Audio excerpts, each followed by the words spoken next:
Olá a todos, espero que todos estejam bem. Vou apresentar aqui o nosso trabalho de detecção precoce de doenças foliares em cultivos agrícolas no Brasil.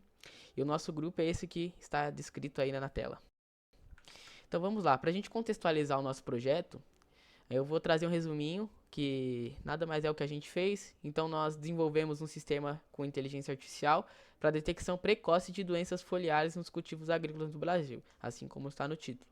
Então nosso objetivo era apoiar agricultores familiares na promoção da segurança alimentar e também na sustentabilidade. Então essa detecção precoce das doenças, ela é crucial para a gente poder mitigar perdas na produção agrícola e garantir a produtividade e a renda dos agricultores.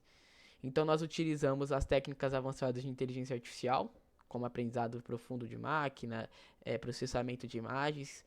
Então esse sistema que a gente desenvolveu também ele é capaz de identificar sinais das doenças foliares nos estágios iniciais, permitindo assim intervenções mais rápidas e eficazes dos agricultores. Então, para a gente definir o problema que a gente encontrou, a gente decidiu escolher um dos 17 Objetivos Sustentáveis da ONU. Então, abordamos o segundo objetivo, que é o de fome zero, com ênfase nos tópicos 2.3, que cita de dobrar a produtividade agrícola e a renda dos pequenos produtores de alimento, também com foco em populações em situação de vulnerabilidade social. E a gente abordou também o tópico 2.4, que visa garantir sistemas sustentáveis de produção de alimentos e implementar também práticas agrícolas resilientes para a produtividade e a produção, fortalecendo assim a adaptabilidade às mudanças climáticas. Então, para elaborar a nossa solução, a gente pensou em um sistema de técnicas de aprendizado profundo, que é uma sub-área da inteligência artificial. Então, a gente treinou um modelo que é capaz de reconhecer padrões associados a diferentes doenças foliares e imagens de planta. Então, para isso, foi necessário, né, a base de dados robusta, que a gente vai apresentar logo mais à frente, composta por imagens de planta afetada por uma variedade de doenças foliares, juntamente com os dados ambientais e de manejo agrícola. Então, nosso modelo foi treinado para identificar características distintivas das doenças foliares e fornecer diagnósticos mais precisos.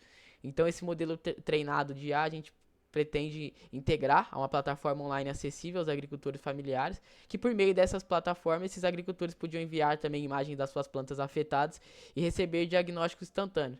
Então, além disso, né, a gente ia ter o monitoramento contínuo da saúde das plantas, contribuindo para a prevenção e o controle eficaz das doenças foliares ao longo do ciclo de cultivo. Então a gente vai apresentar a nossa solução agora de forma mais aprofundada. Bom, pessoal, eu vou falar aqui um pouquinho do dataset que a gente utilizou, que ele vai ser fundamental para entender o resto do projeto. A primeira coisa que a gente faz é pegar os diretórios aqui, tanto de teste quanto de treino, e salvar eles nas variáveis. E em seguida, a gente vai listar todas as culturas que a gente utilizou no nosso experimento, que no nosso caso são o milho e a batata. Para cada uma dessas culturas, a gente lista aqui as doenças que vão ser analisadas, que no caso do milho são a Cercospora e a Common Rust. Ambas são doenças foliares. E também tem a classe do milho saudável, que vai ser usada para inferir, né, se a que está sendo analisado ali é uma folha saudável ou não. A gente faz a mesma coisa para a batata, então temos essas duas doenças, que são a Early Blight e a Late Blight, e a classe das batatas saudáveis. Aqui estão as 6 classes listadas. Em seguida, a gente faz uma análise ali de quantas imagens a gente tem para cada uma das classes. Então, para o milho, com o Cercospora, 1642, com a Common Rust, 1907, e assim por diante. A gente pode observar aqui que não tem uma discrepância muito grande no número de imagens de cada um, né? Então isso não vai ter um impacto negativo no nosso projeto. A maior diferença aqui é 297, então, esse é um valor que ele não é muito grande, né, considerando o número de dados que a gente tem. Então, a gente pode usar esses dados adequadamente para criar o nosso modelo. Em seguida, a gente faz uma preparação ali do dataset para ser usado no treinamento. A primeira coisa que a gente faz é carregar e normalizar os dados de treino e de teste. Em seguida, a gente define esse random seed, que é para garantir a reprodutibilidade dos experimentos, que eu não vou entrar muito a fundo nisso, mas basicamente ele limita as fontes de aleatoriedade do modelo.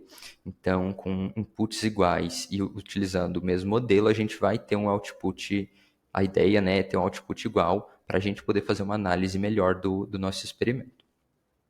Em seguida, a gente vai definir o batch size, que serão o número de imagens, né, que vão ser usadas como entrada para cada iteração ali de treino do modelo, e os data loaders, que também serão utilizados no treinamento depois, tanto de treino quanto de teste. Bom, para a parte de algoritmos a serem implementados para o nosso projeto de detecção precoce de doenças foliares, será utilizado uma rede neural convolucional. Esse tipo de algoritmo vai ser interessante porque ele é bem útil para realizar análise de imagens e extrair características relevantes das folhas das plantas. Com isso, a gente consegue fazer o reconhecimento de padrões visuais relacionados às doenças foliares e identificar os problemas de saúde de maneira rápida e precisa.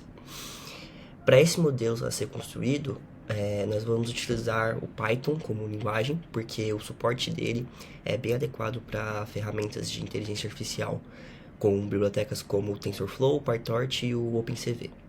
Para o projeto em específico que estamos desenvolvendo, a ideia é utilizar o PyTorch principalmente para as ferramentas de otimizadores, funções de perda e módulos para construções de redes neurais, que vai ser o algoritmo aqui introduzido no nosso projeto. Por fim, a gente vai utilizar também a arquitetura do modelo ResNet, que é a rede neural residual, que é uma arquitetura que introduz blocos residuais para a rede neural. E a ideia é que isso ajude a gente a identificar características mais importantes das plantas dentro do nosso dataset e evitar o problema de desvanecimento do gradiente. Essa arquitetura especificamente é útil para essa detecção de doenças que faremos, porque ela é capaz de capturar padrões complexos com imagens com eficiência, mesmo com conjuntos de dados extremamente grandes.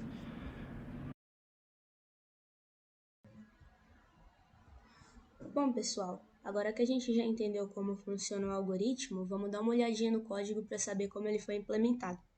Primeiro a gente começa definindo algumas bibliotecas importantes aqui e definindo também o caminho relativo dos dados. Com isso a gente já parte para a análise do dataset. Na parte da análise a gente dá uma olhadinha em quais classes existem, qual é o número de registros por classe e etc. Tudo isso é muito importante para saber se o dado do nosso dataset está balanceado e se tem um volume considerável de imagens para a gente treinar o modelo. A gente viu que está tudo correto, então a gente já parte aqui para a parte de treinamento e preparação do dataset para o treinamento. Primeiramente, os dados são normalizados, porque o modelo lida melhor com os dados normalizados. Depois é definida uma random seed, que é importante para o modelo ser replicável. Depois é definido o batch size. Batch size é o número de imagens por entrada no treinamento. Aqui a gente só implementa algumas ferramentas para caso quem estiver rodando tenha suporte a GPU, o modelo seja rodado em GPU, porque vai melhorar a velocidade de processamento. Caso não tiver, ele vai rodar em CPU normalmente. Tendo feito tudo isso, partimos para uma parte de ferramentas que serão úteis para o treinamento posteriormente. Como, por exemplo, a definição aqui dessa função de acurácia, que vai ajudar a gente a testar e validar a taxa de acerto do nosso modelo. Aqui também tem o bloco residual ResNet, que é uma estrutura do ResNet que permite que o modelo treine utilizando funções residuais e não funções diretas. O que isso quer dizer? Quer dizer que ele não vai perder informações ao longo que se aprofunda em camadas mais distantes, assim, nas camadas profundas ele não vai perder informação. Isso é legal porque acaba remediando um problema muito comum chamada perda de gradiente, que é a perda de informações em camadas profundas. Com isso montado, a gente já pode iniciar aqui a montagem do nosso modelo propriamente dito. Criamos o classificador base, o bloco convolucional, que é onde as imagens são extraídas e tratadas, e a arquitetura ResNet. Com base em todas essas coisas que criamos, a gente vai e, de fato, termina de criar o modelo. Isso aqui é a saída aí com algumas configurações dele. Então a gente inicia os testes de treinamento de primeiro momento com pesos aleatórios. Vale ressaltar mais uma vez que a gente restringiu o dataset original a apenas batatas e milhos, por conta realmente do tempo de processamento. Então, nesse primeiro momento, com pesos aleatórios, o valor de perda foi de quase 1,8, o que ocasionou um valor de acurácia de pouco mais de 17%, o que gerou resultados assim bem abaixo do esperado, né? Ainda 17% é um aproveitamento bem baixo. Então a gente acabou definindo o peso. Essas definições vão estar melhor explicadas no relatório e no código-fonte. Então, no primeiro ciclo, após definir os pesos, o valor de acurácia ficou de 87% e o valor de perda já caiu para 0,5%.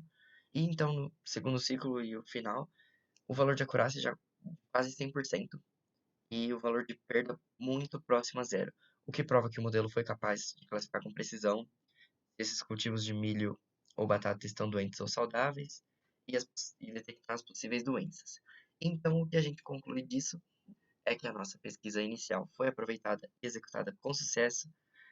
O dataset original foi muito bem estudado e aproveitado pelo grupo. E isso gera uma possibilidade de impactar positivamente milhões de vidas, pelo menos pensando no caso do Brasil, de agricultura familiar, seja as pessoas que fazem isso para ter um meio de subsistência, de realmente de venda desse cultivo, ou para realmente também da colheita e do aproveitamento em si dos alimentos. Isso mostra que a tecnologia, no caso mais específico, a inteligência artificial e a rede neural convolucional que a gente apresentou aqui, pode ser um carro-chefe para a melhor produção de alimentos e a erradicação da fome, sendo agente direto na segunda ODS, que no caso é a Fome Zero. Obrigado